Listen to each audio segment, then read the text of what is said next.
Información inmediata. El expresidente del Consejo de la Judicatura, Wilman Terán, y la ex vocal Maribel Barreno fueron sentenciados a 9 años y 4 meses de prisión por el delito de obstrucción a la justicia en el caso denominado Independencia Judicial. La noticia requiere profundidad. En Notimundo están los protagonistas de la noticia. En los estudios de FM Mundo estamos con el doctor Walter Macías, ex juez de la Corte Nacional de Justicia. Nueva sentencia en contra del ex titular del Consejo de la Judicatura, Wilman Terán. Y esta vez, en el caso también, la sentencia va en contra de la ex vocal Maribel Barreno por el caso Independencia Judicial, obstrucción a la justicia. Un poco para darle contexto a esto, doctor Macías, el caso Independencia Judicial nace del otro caso llamado caso Vocales, donde un poco se comienza a desenredar todo lo que se hacía dentro del Consejo de la Judicatura. Gracias, Fausto, por la invitación. Buenas noches y a la audiencia. Pues bien, sí, claro. Inicia por el caso de tráfico de influencias, el denominado Vocales, a través del cual, cuando era magistrado de la Corte Nacional de Justicia, tenía la ponencia de dicho caso, y la intención del Consejo de la Judicatura, en la mayoría conformada por Terán, Barreno y Javier Muñoz, que ya está sentenciado también, buscaron sacarme a toda costa de ese caso para que no continuara, no se los llamara a juicio, no se los procesara por parte de la Fiscalía General del Estado ante mi persona, y con eso lograr de que quedara en la impunidad. En ese contexto, ¿verdad?, cuando se inicia este proceso penal, y se quería lograr sacar al juez que ellos denominaban el incontrolable, pensaron que esto iba a quedar en la impunidad. De ahí nace realmente el caso de Independencia Judicial, porque estas acciones de interferencia dan paso a que se configure el delito de obstrucción a la justicia, que hoy día ha sido declarada la culpabilidad de estos nuevos procesados, en el cual ya había sido sentenciado Javier Muñoz. Y tenemos en esta lista a Wilman Terán, Maribel Barreno, Javier Muñoz, Juan José Morillo. Tal vez estamos hablando de un Consejo de la Judicatura prácticamente incorregible. Exactamente, el único que no ha sido mencionado o procesado, Fausto Murillo, dentro de estas prácticas que atentan contra la seguridad jurídica y la independencia judicial. Es una práctica que ya se viene dando como común, era secreto a voces que el Consejo de la Judicatura ha desnaturalizado lo que es la facultad disciplinaria, y es sumamente grave, puesto que a través de este mecanismo pretenden, cabe un término coloquial, torcer la justicia y lograr los objetivos para beneficio propio. En este caso, la mayoría quería mantenerse y lograr estos fines de controlar, ¿verdad?, a través de ciertos jueces, los procesos jurisdiccionales, tanto en ámbito constitucional como justicia ordinaria. Una dinámica que aparentemente, y según las denuncias, en el caso, por ejemplo, de hoy, de la jueza Nubia Vera, una dinámica que se mantiene hasta hoy, esta suerte de presión a los jueces, de amenazas o supuestas amenazas a los jueces a cambio de fallos de tal o cual forma. Sí, parecería que en esta línea, a pesar de que se debería preservar la presunción de inocencia, se mantiene y a través de la presidencia. Algo que llama mucho la atención es que dentro del caso de Independencia Judicial había los mismos asesores del ya sentenciado, el declarado culpable Wilman Terán, manifestaba si Yal pudo, porque yo no. Parecería que se mantiene si Terán pudo, porque yo no. Sería la máxima que se mantiene dentro de este puesto de la presidencia del Consejo de la Judicatura. ¿Tan poderosa es la Judicatura? Sería nefasto, porque lo que sucede es que no se establece una especie de servicio en el Consejo de la Judicatura, sería una mala línea de conducción, sino que se establece que el Consejo de la Judicatura sería una línea de poder para controlar la función judicial. Y cuando se desnaturaliza esto, el control disciplinario como tal es la mejor herramienta para ejercer presión en los jueces y juezas. Con la política de lleno en la mitad. Exactamente, porque a través de la política sería el brazo articulado con el cual se pretendría controlar esta función del Estado. ¿Qué solución tiene un Consejo de la Judicatura que hemos visto ya con estos malos pasos desde ya varios años, por no decir quizá más de una década, pero un Consejo de la Judicatura, como decíamos al inicio, incorregible porque va más allá de las autoridades? Es este excesivo poder que tiene sobre jueces y este brazo articulador que usted menciona, que sería la política. ¿Es útil el Consejo de la Judicatura? Sí. En realidad, a estas alturas sí se debería pensar en una construcción, una reforma constitucional para quitarle este amplio poder, como ellos le enfocan, que tiene el Consejo de la Judicatura. En otras legislaciones y en otros países esto está dentro del propio órgano de las altas cortes. Por ejemplo, en la Corte Nacional de Justicia estaba anteriormente, antes de que se conformara con el Consejo de la Judicatura, sería una solución.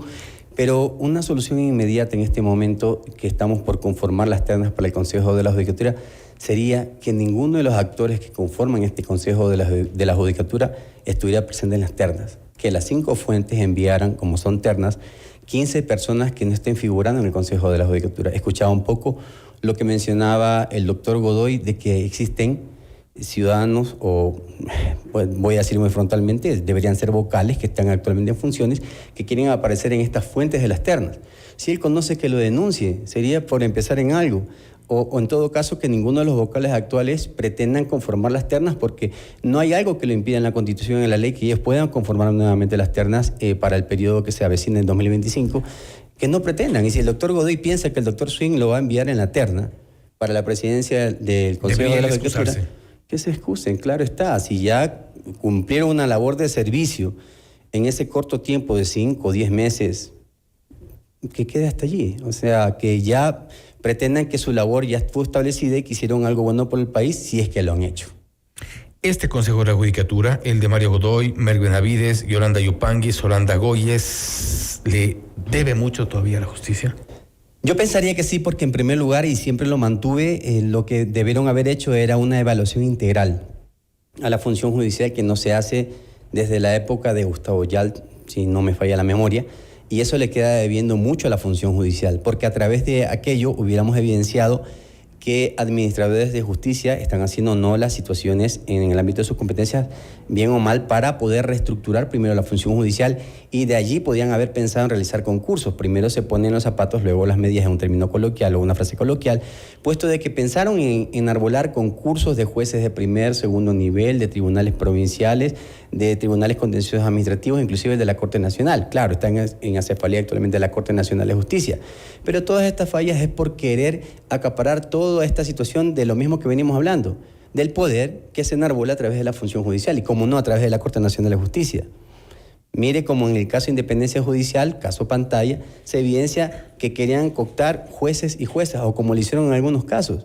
¿Cómo no van a querer adentrarse a la Corte Nacional de Justicia o los estamentos de los niveles jurisdiccionales de primero o segundo nivel?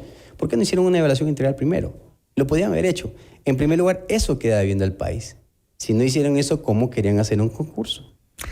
¿Han sido incapaces de designar, de seleccionar jueces en estos concursos? Porque ya vimos lo que ocurrió. Es un concurso que le inició Álvaro Román y después ya vimos lo que pasó. Se cayó el concurso nuevamente y tampoco avanza un concurso que usted mencionaba para jueces de primer nivel, tribunales, cortes provinciales.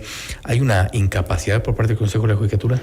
Más que una incapacidad, yo pienso, y una reflexión muy personal, inclusive desde el punto de vista jurídico, es el hecho de que siempre han querido establecer reglamentos a la medida de los intereses de cada Consejo de la Judicatura. Y este no es la excepción. No es la excepción. Puede ser inclusive a la medida desde el punto de vista jurídico, pero no creo que sea así. Y esto se da de cuenta cuando, inclusive en algunos plenos, aunque no hayan pasado estas posturas, han querido preservar de que algunos postulantes que no han pasado ciertas fases han defendido, y algunos muy buenos reportajes que han salido de usted mismo, Fausto, se ha evidenciado que han querido beneficiar a uno u otro con algún puntaje, ¿verdad?, o alguna fase que no ha pasado, que supere esa fase. Si no es eso, querer beneficiar, sea del punto de vista jurídico o personal, ¿qué más puede pasar? Es un concurso a la medida, no se puede ver desde otra óptica. Para cerrar, vuelvo al tema del inicio. 9 años y 4 meses de prisión para Wilman Terán y Maribel Barreno. ¿Se hizo justicia esta vez? Se hizo justicia, y no para Walter Macías, se hizo justicia para lo que es el entorno de la independencia judicial. Yo lo manifestaba, ha ganado la independencia judicial, los jueces y juezas pueden hacerlo, pueden decirlo a viva voz de que en algún momento en el que con cualquier consejo de la judicatura, ya pasó con el de Terán, puede pasar con el actual y con cualquier otro futuro, pretenda vulnerar esta independencia judicial o quiere entrometerse o interferir en las actuaciones de un juez o jueza que debe defender o sus actuaciones o resolver en derecho, y quiera a través del control disciplinario, porque es la herramienta que utilizan para que fallen a favor de cierto grupo o determinada persona, tiene que manifestarlo, poner la denuncia, hacerlo público. El caso de obstrucción a la justicia solamente es el punto de partida. De aquí en adelante, con esta herramienta que nos da la ley, el ámbito penal, se puede denunciar y ¿qué se obtiene? Una sentencia en contra de las personas, en este caso el Consejo de la Judicatura, que quiere articular ciertas circunstancias para beneficiar sus intereses. Y para que tenga un poco más de claridad, un poco en términos cronológicos, lo que ocurrió fue esta denuncia del caso Vocales a Juan José Morillo, Maribel Barreno, entre otros, reunidos en clandestino para torcer una resolución en favor del entonces presidente de la Asamblea, Guadalupe Llori. Posteriormente vino el caso de Independencia Judicial, después vimos Metástasis, Plaga, Purga y otros. La corrupción en la justicia imparable. Doctor Macías, gracias nuevamente. Gracias a ti, Fausto. El doctor Walter Macías, ex juez de la Corte Nacional de Justicia, hablando sobre los 9 años y 4 meses de prisión para Wilman Terán y Maribel Barreno. La segunda sentencia de Wilman Terán, quien está ya en el caso Metástasis. Esto es Notimundo Estelar, siempre bien informados. Usted está escuchando Notimundo.